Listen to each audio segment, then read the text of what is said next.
Emerald podcast series. Research that makes a difference.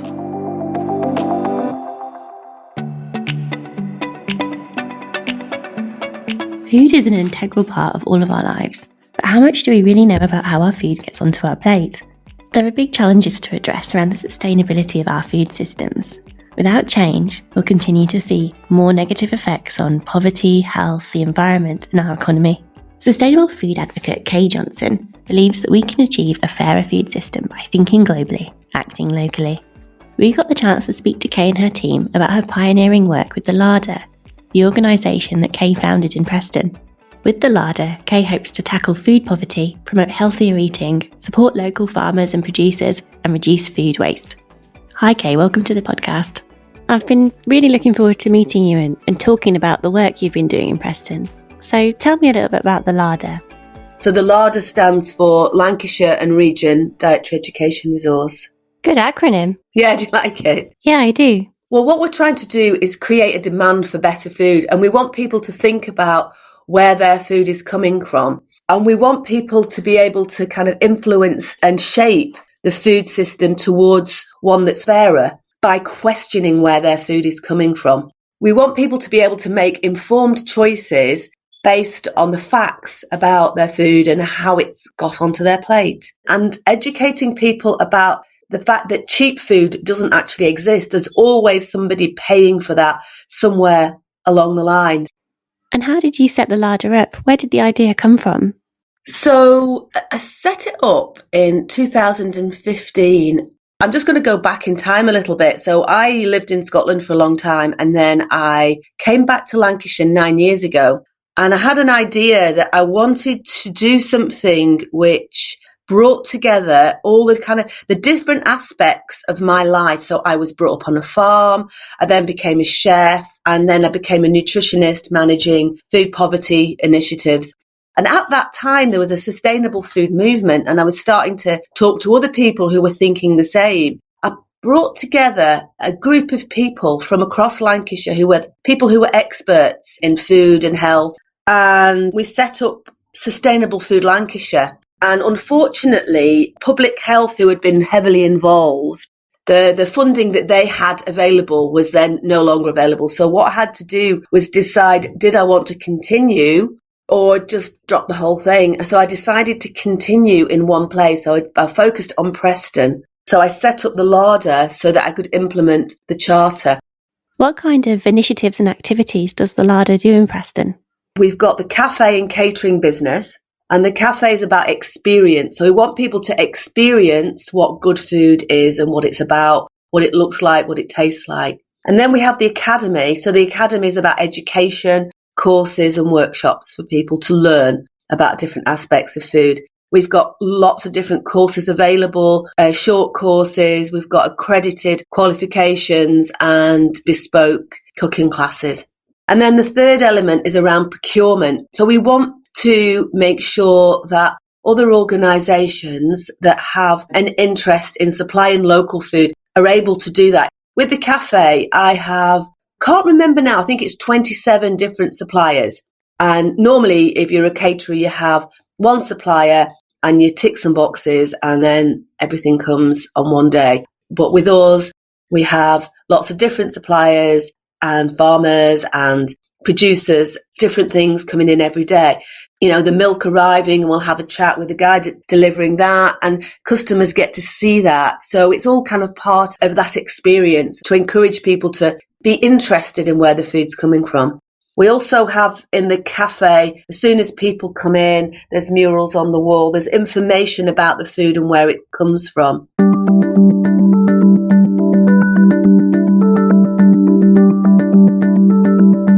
Kay really gets across that sense of community that this type of procurement model brings. I wanted to talk to one of the Larder suppliers to find out how they experience working with this type of local enterprise and get their perspective on a fairer food system. I'm Claire Wignall. I'm the production manager for Wignall's Yallow, and we produce cold-pressed British rapeseed oil. So what's it like going into the Larder as a supplier? We've been made to feel very welcome, almost like part of their team. We always go on the Facebook page and have a look, see what everybody's up to. We've donated oil for events that they've had, and then we love to see what they've done with the oil, seeing what they've used the product for, and they fed so many hundred people, and it's like, wow, that is amazing. These people do this for the community, and we were part of it. So what are the benefits of having a customer like the Larder? Well, we work hard to grow sustainably. We like reducing waste and reducing food miles local to us, which is important to us. We try to keep our carbon footprint down as much as possible. We're a small team like ourselves here on the farm. Everything that they do for the community, that's important to us. The more people in the community that understand about their food and where it comes from, and obviously how it's produced and how to use it, is very positive. They promote healthy eating, teach people how to cook healthy, nutritious meals on a budget. I wanted to understand more about Kay's procurement model and how using local suppliers supports areas like Preston. In 2013, after the failure of an economic development plan to attract investment to Preston, the council took a different approach and decided to focus on community wealth building strategies. We tracked down Councillor Matthew Brown, the local politician, to find out more about how community-led organisations like the Larder help support the council's community wealth building strategies in Preston. My name's Councillor Matthew Brown. I'm leader of Preston City Council. I've been in the job for just over 2 years, and the Larder's been a very essential part of what we're trying to achieve, especially around our community wealth building agenda. So how have you brought this approach to Preston? What does community wealth building in Preston look like in practice? It's a very academic term, that, isn't it? But it basically means we want to make sure that there's more wealth shared around with the people and businesses here. So the ownership is in the hands of the people, whether that's through, insourcing services back into the council, whether it's through encouraging worker ownership or credit unions, whether it's through establishing new forms of activity like a regional cooperative bank, or even doing things just like when we're building significant developments ourselves in the city centre, saying we want the asset to be in the ownership of the city. So it's owned by the council, so it's actually the ownership of the community. So it's trying to bring about that transformation. We're part of a movement that's an international movement, because there's probably about 50 or 60 different areas that are pursuing community wealth building now. So the Scottish Government have got a community wealth building strategy, the Welsh Assembly have. It's all trying to realise that what we've had possibly for the last 40 years and the culture we've had in how we pursue economic development, it's not benefiting most people. So we need to create alternatives to that. Basically make sure that things are a bit more fair, so more people have opportunities, wages are higher, there's more wealth going to local companies, more people own their own companies, more people can bank with banking arrangements which they actually own themselves, because we've got plans for a regional cooperative bank. So it's exciting. So that's what it is in a nutshell. And what are some of the social and economic challenges within Preston that you're looking to tackle with the Preston model? We've obviously got, health inequalities that are very significant. More people in poverty, working poverty, more children in poverty. Came to the conclusion some time ago that we can't just be playing around with a system that doesn't benefit most people. We've got to try and challenge it and create something that's an alternative to it locally and regionally. Big business didn't want to come in because we tried to attract it for over 10 years into the city centre with quite a big scheme. It'd be worth over £1 billion in today's money. And then government's cutting back. So you're left with no alternative to try and make the most of what you have already. The principle behind community wealth building is to keep local wealth within Preston. As part of the project, you identified that of 70 million spent by local institutions, only 5% of that money was spent within Preston's organisations. And in total, 458 million was leaking out of the Lancashire economy. How does the procurement model employed by organisations like the Larder keep local wealth within Preston? It is sometimes hard to explain ideas around procurement and around supporting the real living wage. In fact, we were left with no choice but to do things differently. That meant that all our big institutions, who have a spend of close to £1 billion each year on goods and services, they've managed to repatriate a lot of public sector contracts back to local companies. So often that's in construction, where you have a medium-sized family-owned business that wins a contract rather than a corporation. And when that does happen, you then have a community of subcontractors, often electricians, plumbers, people who do the groundwork. They're often small businesses who are actually located in the community. That has protected us, I think, during austerity quite well. And it really has supported us over the last few years. Key to the Preston model is building relationships with what the model terms anchor institutions, or institutions that tend to be large-scale employers with a history and a mission within the area. So the NHS, universities, large local businesses. How do these institutions contribute to local wealth building? This can only be successful if we have a number of players in it. I mean, ourselves, the county and the Police and Crime Commissioner, but especially the NHS, we're going to be approaching them and have done actually, about looking at where they can recruit. Can they recruit people in the areas of highest unemployment and deprivation? Can they look at recruiting people who might be of a BAME community? Because obviously the Black Lives Matter movement has been raising that awareness about the structural outcomes that disadvantaged minorities. And also, can they look to employ people who might be affected by the pandemic? I mean, our university is building a fantastic new student centre, £35 million, and they're targeting the people who are going to run the cafe to local catering and hospitality firms in the SME sector. So just the fact we've got that culture now will make us more resilient. One of the reasons people are unwell is because they're in poverty. So if the NHS, for example, could shift more of its spend to organisations like the Larder and jobs are created, then that has a health benefit as well, public health benefit. There is a huge hospital in Preston. It is. It's very big. They're joining us on the procurement journey. So obviously I do know they use local companies around construction and other things, but I think there's lots of other opportunities. A lot of the spend is centralised, so you can't influence it. There'll still be quite a few million which they can actually use to purchase from local organisations. If our institutions spend a little bit more with organisations like employee-owned businesses, they're not going to get up and disappear. They're always going to be rooted in the community. Part of community wealth building, the next part of it, what we're considering is looking at how we can work with our public institutions and look at things like potentially producing energy for the community rather than it being sourced from the big six energy companies. With the university, there's going to be a cooperative college that's going to look at an education centre to educate people about cooperative businesses, similar to the Larder. This is now the time to do it. So it's trying to get that culture there. But if we've got the culture around paying a real living wage, if we've got a culture around buying more from local businesses and SMEs, if you've got a culture around supporting the cooperative economy or insourcing activity back into the institutions themselves, you can then build other things. And what role does the Larder play in the Preston model? It is a social enterprise, but it's also a worker cooperative, and it became a worker cooperative because it wanted to support the Preston model. They're pretty amazing what they do. There's education classes to do for kids, I know with Community Gateway. They've been amazing delivering hot food to communities. I know they're looking at a procurement enterprise, and they're a big part of it, really. My hope is that the Larder and other organisations which are cooperatives and social enterprises, they can get to the stage where they're winning lots more public contracts. What kind of impacts and outcomes have you seen so far in Preston from taking this approach? The employment rate is the best in Preston. It has been for 15 years, as is the levels of economic activity. People receiving the real living wage, that's up there as well. The numbers of affordable houses, because we've got a policy for some time where we'd say to developers at least 30% must be affordable, being the best council out of 14 in Lancashire for new affordable housing units. So we want to go beyond that and really try to get into the real issues of poverty and child poverty. If you get more people into decent jobs and living wage jobs, and you can get more employment into the deprived areas, and potentially our institutions have a big opportunity to look at that. If you look at things like cooperative businesses, there's no extraction to shareholders. What you have is the wealth goes to the people who work within it. So you tend to have much better employment, more secure employment, higher wage levels. The Larder's a living wage employer and all that, for example. So one example is in a really kind of like cute area of the Basque region of Spain called Mondragon, which is a fantastic town and region. They've established 120 businesses which are all in worker ownership, worker-owned cooperatives owned by the people who work within them.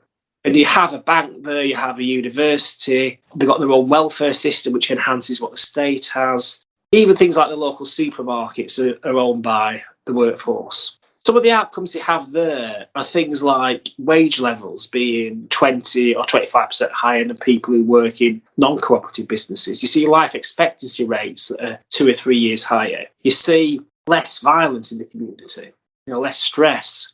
So those are some outcomes that you can achieve if you actually go down this route. But none of this is easy. So this goes back to the Preston model. We've got funding now for 10 worker-owned businesses. So there's 3 on the way.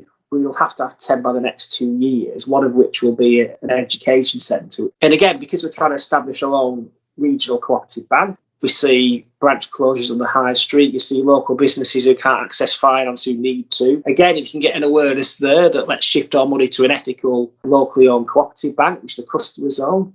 So you put that all together, it's very exciting. And Mondragon are part of the project that we have at the moment around expanding the cooperative economy. And they're coming over to Preston to actually help us incubate these businesses. The Preston model was developed in collaboration with CLES or CLES, the National Organisation for Local Economies, and they support regional areas in developing community wealth building programmes. Collaboration is at the heart of their principles around wealth building. And it got me wondering about the role of research in these projects and the role researchers can play in collaborating with these communities. I wanted to understand from Kay what community organisations felt research could bring to them. Well, we've not been very good at measuring impact. It's been difficult to find the time to do that because we're always so busy doing it. So most of our kind of evidence of impact is anecdotal. So it'd be really good to sort of look at why what is working is working and how we could scale that up. A lot of organisations who are doing similar work to us across the country would find that useful. It would be great to see researchers and grassroots organisations working more closely together and collaborating on research that is going to change the way that we do things. I think quite often we get asked questions and it's already established what the research is going to be about. And I think if we could have a say in what is actually being measured by actually co-designing the research from the very beginning. There's a lot of great work that's going on. I think we really need to get down to the kind of nitty-gritty of how things work in practice, and that would be really useful. I think certainly for us, it's how we can do what we're doing bigger and better. This raises important questions about how researchers work with community organisations. To understand how research fits in, we spoke to one of the researchers working with the Larder about their collaboration. My name is Katerina Sarikidou.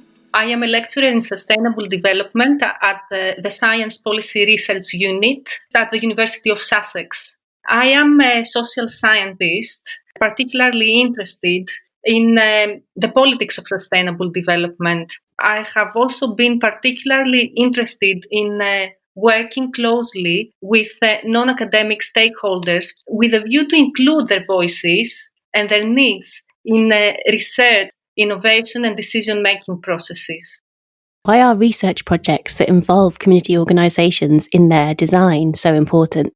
To actually contribute to improving the quality of life, the experiences of local communities. This can only happen if you actually work closely with community organizations, learn from them, making your research useful for the communities. We basically assume that we know what the challenge is, but actually speaking with these organizations and try to embed what they're interested in your research is really important.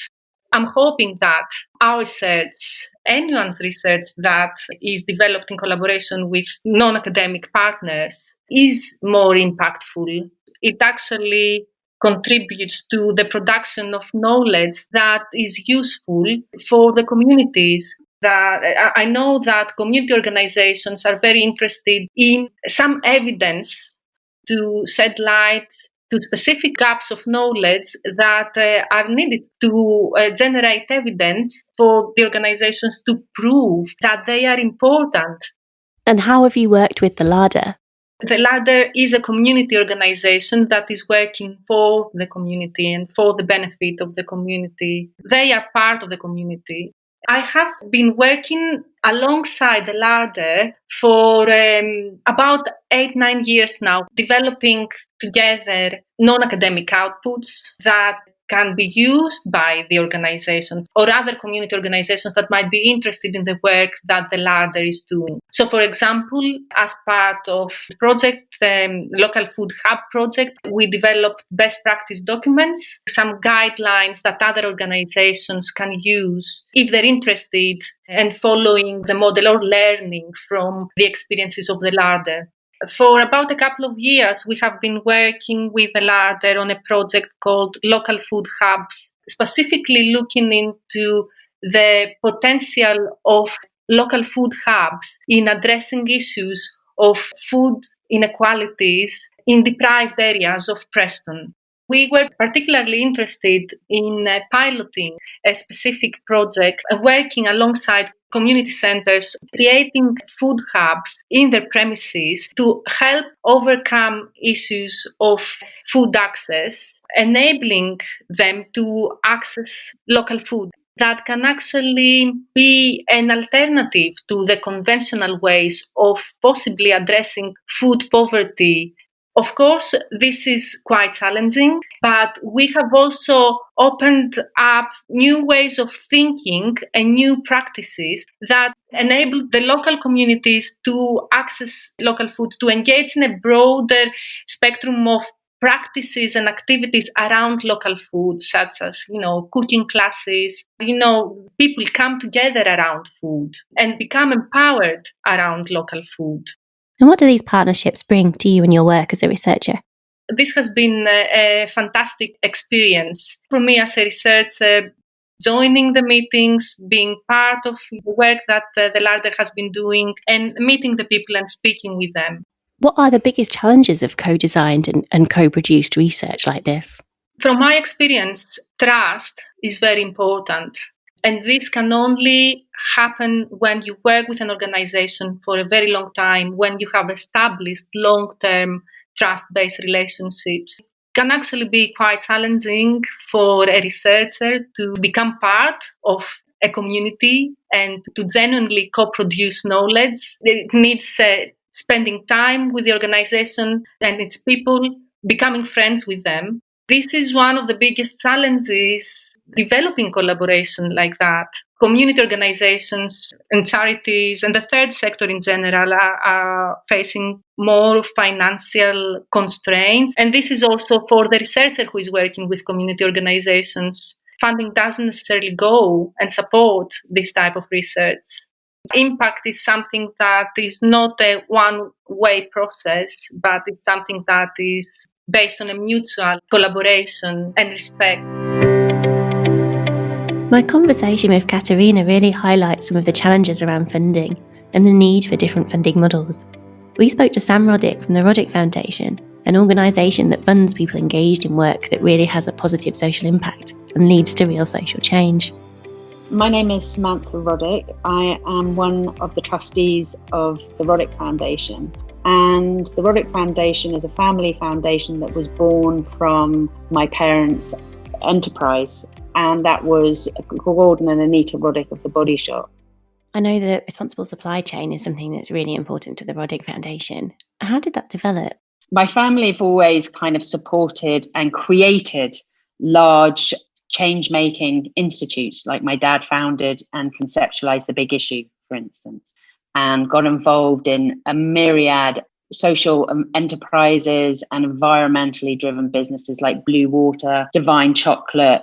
They also set up cooperative businesses around the world who were their supply chain. So they were the first business that take full responsibility of their supply chain. They basically were a food-based company, banana conditioner, elderberry, shampoo. And they went into communities and they helped set up cooperative businesses where not only the town benefited from running its own business, but also 25% of the profits went back into education and healthcare. So they had these cooperative businesses around the world, from Glasgow Soapworks, working in Ghana with the community there, working in India. Then they basically helped those cooperative businesses find different business opportunities with different suppliers. So they weren't like a typical supplier that guarded their source. but also at the same time that business was a vehicle for social good. So it also politically lobbied for like preventing animal testing of core ingredients and so forth. The Roddick Foundation funds organisations like the Larder through a joint initiative, Farming for the Future. How does this fit in with the aims and ethos of the foundation? So Farming the Future really fits in with understanding there's a network of systemic change that needs to occur, from activists to community-driven projects to economic justice to political campaigning to also seeding small businesses, because small businesses are at the arc of innovation and care. Farming the Future was set up as a way to really challenge Brexit. So we were like, how do we utilize Brexit in a way to claim the values that we want to see actualized? It came out of two organizations, the Roddick Foundation and the A-Team Foundation. The Roddick Foundation are really interested in activist mechanisms and actually transforming funding culture. And we take it all personally and we dig into the issues that we care about.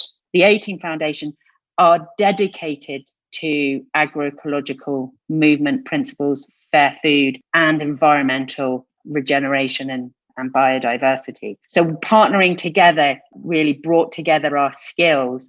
You know, farming within the UK is an access to a lot of different issues: economic justice, access to food, who has access to good, healthy ingredients, who has access to land. So it was one of these kind of panacea issues that also allow people to hold a deep-rooted relationship to climate change. Farming the Future really aimed at understanding that funding culture needs to be transformed and changed. By funding organizations and demanding progress in the way that it does, it seeds competition in a very poorly funded sector, and actually bring the community and the actors together in a way that we can fund them working together and kind of sharing intelligence and resources. So that's what Farming the Future does. It funds around 80 organizations to work collaboratively together. You can really see how that idea of responsible supply chain tracks from the businesses that your parents set up and through into the Roddick Foundation. And that really chimes in with the ethos of the Larder. You know, think global, act local. How does Farming for the Future support small businesses, especially in an environment dominated by the big supermarkets? And I think the market isn't competitive. If I'm going to be really honest, then what we actually need to do is actually create true competition. And beyond that is co-opt the industry from being so divorced from its source by making food a consumer product that has no origin is fundamentally one of the most dangerous things that we could do, because it actually disenfranchises us as a society and as a culture from the very thing that nurtures us into health. So actually supporting Farming the Future and all the organizations, whether it's Land Workers Alliance and all of the organizations that Kay and the Larder are associated to, there's like a whole myriad of organizations that she's webbed into. That really is helping kind of fortify a different type of conglomeration, a cooperative conglomeration that hopefully we can build into being a real competitive contender. Kay said something that really stuck with me. She said, there's no such thing as cheap food. Somebody is always paying for it somewhere along the line. And I think that really sits at the heart of what you're saying. The supermarkets have access to huge resources, especially around marketing. How do you help organisations like the Larder to be more competitive on that platform and get access to that kind of resource? It needs to be funded. Fundamentally, right now, it needs to be resourced, but there's different types of funding. If you're funding people to work together, the sum part totals of what is actually created is a lot larger than funding something as an individual organization or a different individual project. The only way that we're going to get out of this mess is to be really collaborative and really work in an open source shared way. And actually, we need to take competition out of our language. Competition is not really the mechanism that's going to get us anywhere. Supermarkets co-opt the language of the agroecological movement. They basically harvest the ideas, they reconstitute them so they don't have to be accountable to the truth, and then they present them as the heart of who they are. And the budget difference between the supermarkets' yearly collective marketing budget is like, I think it's 443 million a year they spend on marketing, believing that supermarkets are the only solution and they're the easy solution. But it's just actually not true. When you actually look at who is feeding Britain, who is providing food justice, and who is taking care of the supply chain globally via organizations like Via Campesina, the 200 million peasant farmers around the world that are linked in with Land Workers Alliance and so forth, they are the ones that are taking care of the most vulnerable. We need to really attack, and this is one of the projects of Farming the Future, investment, how investment works, how loans are given out, and all the financial mechanisms that actually kill small. It doesn't work with their processes. It's not streamlined. And so we've really got to start to invest in creating new models, being able to finance en masse smaller organizations doing a diverse range of services and practices that really mirror biodiversity. So we need to tap into nature's processes in the way that all of our systems work. But I think the really key thing, and this is why Farming the Future has identified agriculture, is because when you actually look at the agroecological movement, you can see a smorgasbord and a curation of what I believe hold the solutions for a better, fairer, more biodiverse future. It's not like we have to create these models. They already are in existence. I think that really is the power of cooperative systems, isn't it? Rigid cookie cutter approaches leave no room for creativity, adaptation and complexity. How did Farming for the Future identify the organisations it wanted to work with? Fundamentally, the agroecological movement know about each other and they do work together. It's just that they are limited to how much they can do based on, survival mode. Like the majority of them are understaffed, underpaid, and under-resourced. The point is that if you resource their connection, then essentially they have the time, they have the space, and they have the resource to be able to work together. They're doing exceptional work. It's quite phenomenal what can be achieved because they're the grassroots. They're the heartbeat. I think what is really important to understand that even though, say, if you take a very small organization, you have to understand that their size does not reflect the enormity of their vision. But we need to help them have a platform where people understand their true value of what they have to offer. And this really brings us back to, something we've talked about earlier in the podcast, the role of research. What do you think research can bring to support cooperative networks and organisations like the Larder? I think researchers are imperative, and I think information is imperative. I think what is underfunded is actually the creative response to that research in a way that actually allows other thinkers to take that research and actually apply it to where matters. So I think that there is a missing link between research and actually practitioners to be able to really kind of utilize the wealth of what we know rather than let it just sit hidden. For people listening and people wanting to do more to support local business and responsible supply chain, I personally would love people to take a percentage of their budget and make sure it's local. I think that is massive because the cascading results of that are huge. Like once you start building local, you start building relationships. Once you start building relationships, you start sharing knowledge. You become emotionally attached to the people who are growing your food. And you start to then hold a deeper sense of appreciation about what you're consuming because it suddenly feels more special than a deal. And there's a falsity to the deals that you get, which is they sell you more stuff within a deal. You think you're spending less, but in fact, you spend more on stuff you don't need. I just feel like there is an element of security and safety that our society is losing through this division that basically is remedied by really knuckling into your community. And what has the foundation really been able to learn from working with organisations like the Larder? What will you take away with you?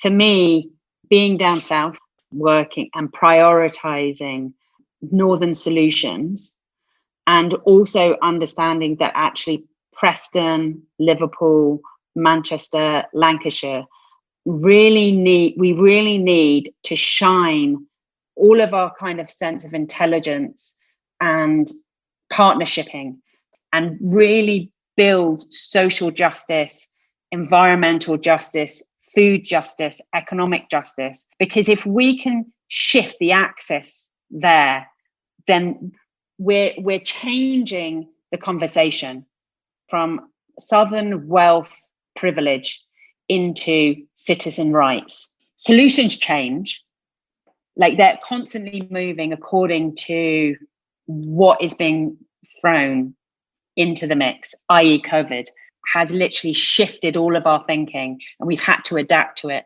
But what doesn't change are the passion and the drive and the intent of people. So actually, if we invest in the people who are driven and passionate to bring a better world into actuality, you can shift the agendas, but actually the intent stays the same. The values stay the same. And those are the things that is quite interesting when you have a very market-driven kind of need to go, how do we change the world in the most efficient, mass way? Well, that's not going to happen like that, because we start to realize that we're flawed in the way that we create systems. But actually, if you invest in people, if you invest in communities and you allow them to constantly move and adapt to what is needed when it is needed, you start talking about these cyclical kind of sharing of knowledge, practice, and values. Then you start to see change happen quite quickly and en masse. And I think that is what we're trying to kind of play with Farming the Future. One issue that keeps coming up in my conversations is food poverty. Food poverty is defined as an inability to access or afford the food you need to make up a healthy diet. Poor diet is linked to health issues and serious illnesses, and food poverty is now a public health emergency. 14% of UK households with children have experienced food poverty in the last 6 months. And in Preston, 44% of children lie below the poverty line. Food poverty is an issue that Kay has worked on for over 2 decades, and she's tackling holiday hunger in Preston with the Kids in the Kitchen project. We started off working in disadvantaged groups because my background had been in managing food poverty initiatives. We had a Kids in the Kitchen programme that we'd been doing face-to-face. We ran it during the holidays. We were due to start that at Easter. We decided to put it online, so we had a week to put that online. So what we did was we got ingredient kits out to people, put together videos and online resources so that people could learn at home. So at Easter we got 36 families involved, and over the summer we've got 120 families from across Preston who are learning to cook. And these are families who would be eligible for free school meals, so people who may experience holiday hunger. To find out how the Kids in the Kitchen project is going, we went to talk to Zainab, who's been working with the families involved. Hi Zainab. So tell me about Kids in the Kitchen. So the Kids in the Kitchen project, this summer programme, we've worked really closely with Community Gateway Housing. They have helped identify families that we can work with. So for the project, we're reaching out to families that are eligible for the free school meals. And then we have a list of 20 families for the week. We will then communicate with the families over email, sharing out the week's recipes. And we do try to change the recipes where we can. What's the aim of the Kids in the Kitchen project? to encourage families to cook together as a family, to encourage younger children and younger members of the family to get cooking, follow the recipes, and then cook different things at home. And we also provide lots of seasonal vegetables and fruit, and so it's to try and get them thinking about all these things, whilst everything that we provide in an affordable meal that a family could make. Food is, and cooking meals and eating is part of all of our daily lives, and we all have different skills or different knowledge around cooking and recipes. And I think the main thing is trying to impart that knowledge. And we know there's lots of things in our communities around things like obesity and being more active and food poverty, and there's lots of coordination that goes on in the background to make this happen. And what's your role in the project? Mostly coordinating, looking at the recipes that we'll be sending out to the families, looking at the ingredients, working with the volunteers, getting all the meals ready. And then we use our social media platforms, so our Facebook page, to encourage them to share their pictures and their comments, every day. And as well as families that have been from like week 1 and week 2 and week 3, they can still follow and still engage with trying different recipes, to just trying to get them all engaged. And what do the families think about the project? What kind of feedback do you get? There's been lots of really positive feedback. Some of the families have said they've really enjoyed cooking together. They've found like firm favourites for the future that they'll be making. Some of the parents have said, they've been asked to make a certain recipe again. There's obviously been recipes that some of the families have been a 50-50 split. And that's great. Trying different things and different tastes and different foods. And that's been really positive to see. And some of the pictures is that the families and the parents have been sharing, they can like each other's pictures and see what others have been doing. There are lots of others that follow the page. So, everyone's welcome to get involved and join in. We'd love to see pictures from anyone that's taking part. They've signed up with us and receiving the meals, or if they're in a different part of the country or a different part of the area, they can just follow the recipes online as well. And how have you found being part of the project? I just think it's been really great to be involved and work with the families and work with other volunteers. It's been great to see how all of the different families have been so excited and enthusiastic about it as well.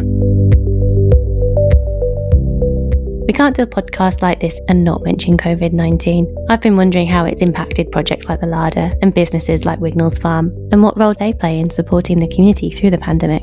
Here is Claire on how Wignall's Farm has experienced COVID-19. The public have been very supportive to local businesses. There's been a lot of local businesses doing deliveries. We've been pressing, bottling, infusing, delivering all the way through.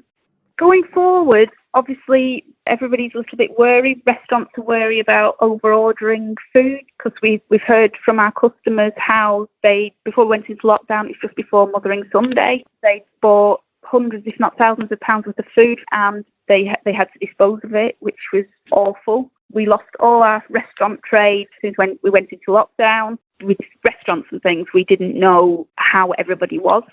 We didn't have contact with the chefs and things. So if we could see something on Facebook or Instagram, we know that everybody's okay. To know that all our customers are okay has been quite a big weight lifted off of. You get to know people like your friends. And here's Kay on what it's been like for the Larder. COVID-19 has affected us hugely. I was really worried. I was actually devastated at one point, and I remember lying in bed just crying, thinking, I've spent years building this business up and I'm just going to lose it overnight. As a business owner, I think a lot of people were very, very worried, and that was a really horrible time. But what I thought, I can't, I need to do something. And so very quickly, we decided that we were going to deliver nutritious cooked meals to the community. So what we wanted to be able to do is give people cooked nutritious meals that strengthen their immune system. We asked for volunteers to help with taking referrals, delivering meals and cooking. So we pulled together a really fabulous team of people from across Preston who just got on it.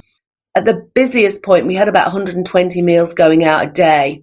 It's really exposed some of the problems that people have around accessing food.